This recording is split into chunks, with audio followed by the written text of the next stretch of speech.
Yes, basta tumutong ang per months, ang mga ninong, ninang, at ang mga lolo, lola, mga magulang, anak, ay nagpe-prepare na yan ng kung anong ireregalo natin sa ating mga inaanak at sino pa ang mga gusto mong regaluhan. Pero syempre, pag busy ka, uso na ngayon ang money envelope.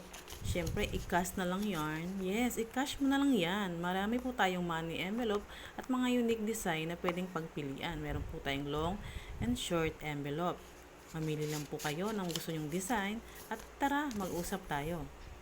Maraming maraming salamat po. Advance Merry Christmas to all. Pili na po kayo sa mga design.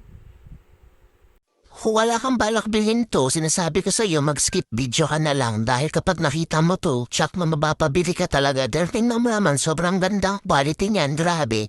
Kaya ako sa'yo, umorder ka na. Sinasabi ko sa'yo, naku, nagigil ako, orderin mo na yan.